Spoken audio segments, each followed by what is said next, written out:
Good afternoon, buon pomeriggio. So, okay, we have a little bit a different presentation, not from technical background of the Sigmafine, but of course we share most of the customer between OSI and Pinsoft and Sigmafine. Most of the customers are using both.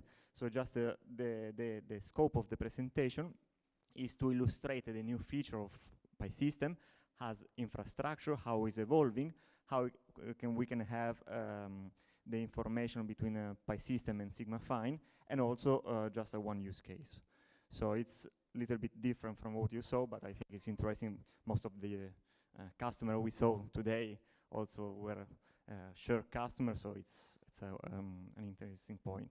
Just one slide, who doesn't know OSI and a little bit the history. OSI means Oil System Inc. So, and we have only one specific product, which is SPI, which is Plant Information. So Society of Engineering, and not very fantasy in the names, but what we do.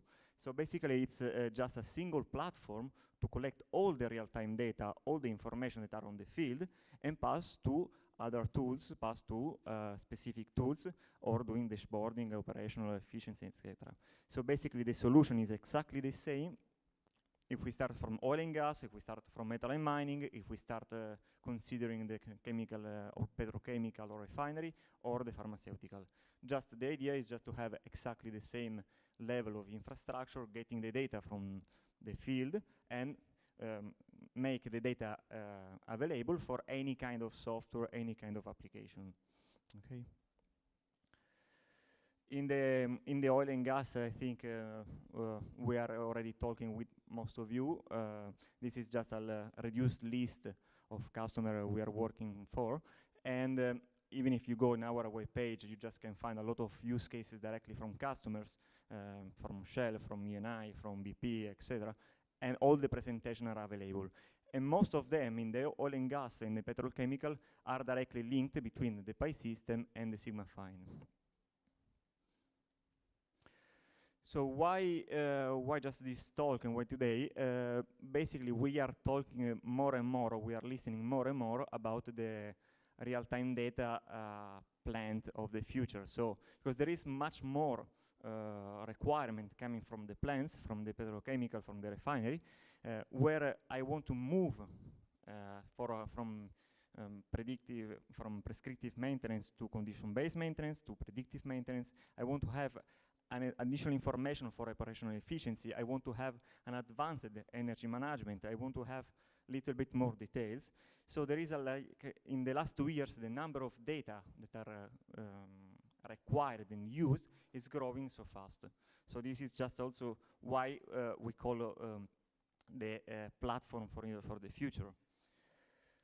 Because normally, what we have been collecting until now is we can get the data from the sensors, we can get the data from the assets, we can get data from different plants, and we can go all this data directly in PySystem. But of course, new people are asking, okay, what happens if I add new sensor in the field, if I add a new sensor, new IoT devices in the plant, in the refinery? So the idea is also, of course, to keep the possibility to bring the same data inside PySystem, to share this data, aggregate this data to external application, to other business tool. Okay. So basically, if I consider a plant, what is really the main point? Okay, I can bring all the data from the refinery units, I can bring all the data from the utilities, I can bring all the data from people that just doing control in the plant. I can also combine data with financial data, weather. Also, as discussed before, just from new sensors from the Internet of Things in the plant. And on this, I can have also some specific application. It can be Sigmafine, mass balance. It can be ERP. It can be something specific for hydrocarbon. And of course, I also can bring this data for operational efficiency. So for example, maybe I'm interested to use the data, the same data for condition-based maintenance. Use the same data for live operational dashboarding. Use the same data for alarm and event or emission monitoring. Okay. And now we introduce also a new frontier, which is, okay, maybe I have already a big bulk of data And I was used to use the same data to extend the capabilities, normally application in the cloud. So for example, maybe I'm interested to do some business intelligence. I want to have the possibility of asset benchmarking. What is the best asset performing in the last 5 years according to similar situations? I want to share also this data with maybe the group of data scientists I have in the company, where they are using some specific advanced analytics, machine learning tools, predictive or prescriptive maintenance, and so on. And there could be also the requirement to say, well, okay, I want to share my data with third-party companies. Because, for example, there is a service provider, and I need to share part of this data to this company, because we have to work together in the project. So this is why we basically call the infrastructure, because it's just bring all the data that you can collect from the field, from the new sensor, and use this data and make this data available for anyone. It could be operators, but also people outside of the company.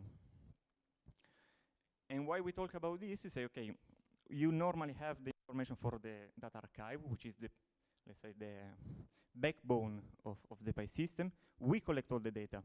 But more and more we talk also about asset framework. How is possible to bring all this data in the proper way with a good quality outside of PI system to have this collaboration with external tools, to have this collaboration with the data scientists, to have this collaboration with the cloud application. So why asset framework is so important and why we consider just exactly the same level of importance as the data archive? Simply the first question is, okay, if I talk about data archive, about sensor data, about data from DCS, I talk about tags, which make a lot of, say, information and noise about the same signal. Because if I think about tag, also I have the output about tag. So when I have to compare to compressors, I have also to know what are the tags that have been defined at the automation level. And if I have several compressors in one plant, and later I want to compare all the compressors in the different plants, this can be really a nightmare. The second point is that if we just think about tag, this is not easy to integrate with any of the systems we saw before. I mean, we have been talking also about today about the data quality with Sigmafine. It's exactly the same point. So wherever I want to integrate data with third-party real-time services, with enterprise, with new operational tool, specific application, if I think and if I work with tag-based level, it's very difficult to do this. It's exactly what you have in your pen when data quality matters. So this is exactly the same message we want to stress also today. And so the main point is stop thinking about tags, stop thinking about namely convention of automation level, and think about asset, think about analytics aggregation of data with PI, with Sigmafine to bring this data outside of 20 other applications. So the main point is this, if I start to work with the asset framework, is I don't have to remind anymore what are the names of the tags of the specific unit. I just will compare the pump. I just will have, I can add some specific metadata to the pump. I can have some specific calculation inside the asset. And I can have this that is scalable and usable for all the asset. So basically, when I have to compare different pumps, different type of asset, this is much more easier compared to just thinking about tags. So working in this way, it allows to go for advanced, let's say, topics. It can be for streaming analytics and calculation. It can be directly to export all this data, for example, to some specific workflow and application integration, wherever is the name, SAP or IBM, etc. It can also allow to have a specific visualization of data and compare different assets in the same visualization tool. And I can also have the same information and export the same bulk of data with, for example, advanced analytics or in tools.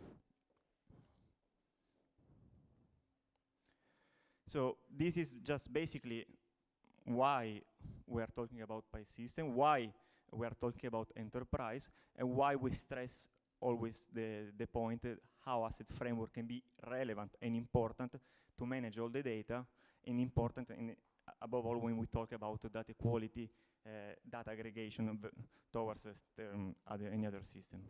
Okay. So just to answer a new question, we saw basically what happened between Pi system data infrastructure and what is on top of Pi.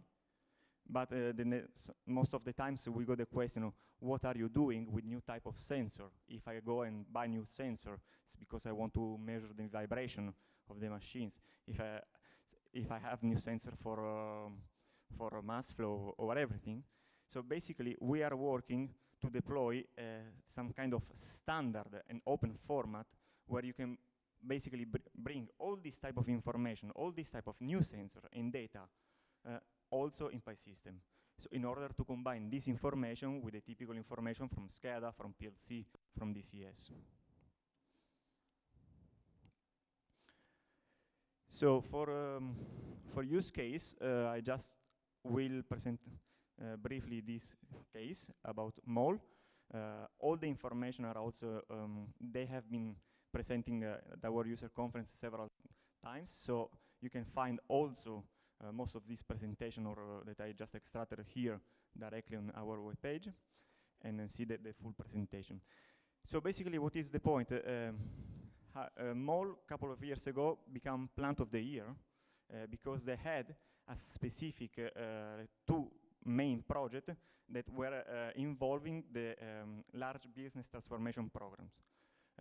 And they started with a massive usage of all the platform they had already in-house. They started with a massive usage of Pi system, using both Data Archive and Asset Framework, Sigmafine, but also moving to new technology, like for example for machine learning of Microsoft, or advanced analytics of SAP PM and SAP in general. So this is just numbers they have been presented during last conference, which are quite interesting in terms of distillation process, in terms of desulfurization, in terms of their ROI they have been able to achieve, just combining all the technology listed below.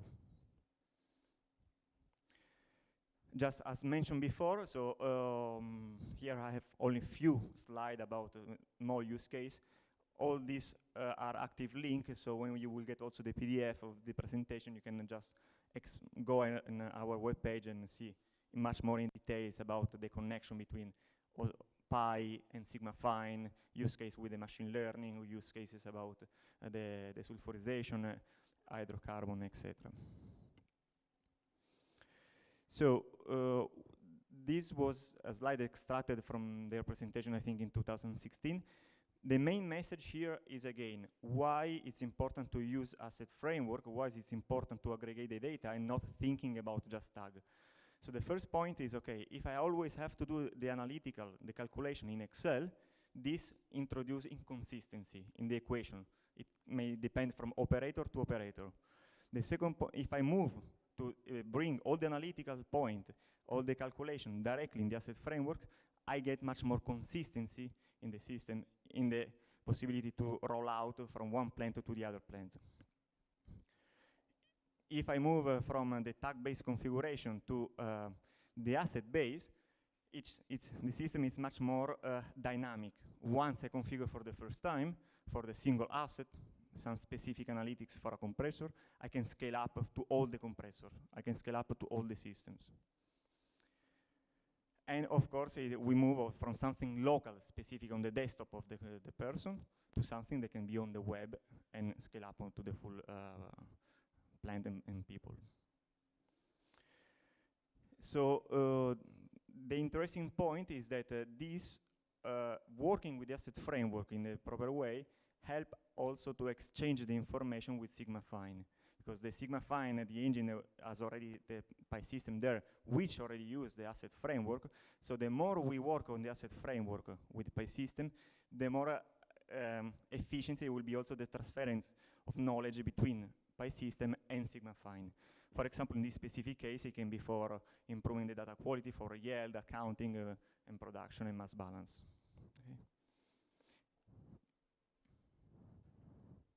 Some additional example from MOL.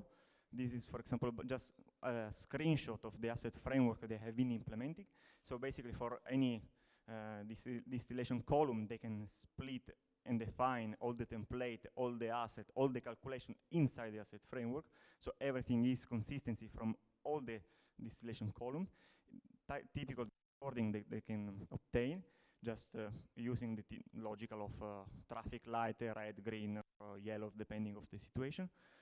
And this allows them to increase the production, to have much more visibility on the data, to have much more possibility to share data between themselves and other people of the plants. Another just small piece, but important, of the asset framework is I can use also consider specific event. Whatever an event can be everything. That can be like I define some specific trigger, and when the situation happens, I start to register an event. So for example, I can use this capability of the asset framework just to see when the energy is going out of the energy limit. Whatever is the duration of the event, all the time I have the energy that is higher than the specific value, I just see and register an event. So I can easily compare, for example, what is the impact, the economical impact of each event all the time I go out of this limit. Other possibility just also from the capability of assets framework is using the notifications. So again, I can decide and define some specific trigger, and I can get informed, the operator can get the information, what is happening to the plant. So for example, in this case, whatever is the steam value that goes up certain level, it's defining the trigger. The situation is happening for 12 hours, not just for the specific value. Or for example, if the wasted steam is going up to a certain level, again, I define a notification.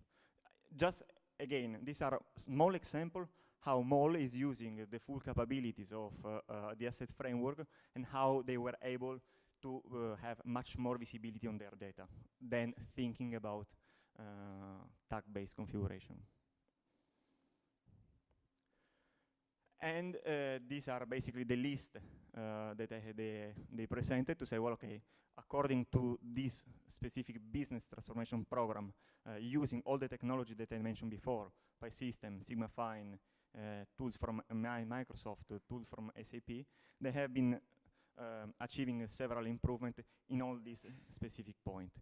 Once again, to say, okay, Pi asset framework is very important, and it can help also working with Sigmafine in the way of exchanging the data, preparing the data for mass accounting, mass balance, etc. Okay.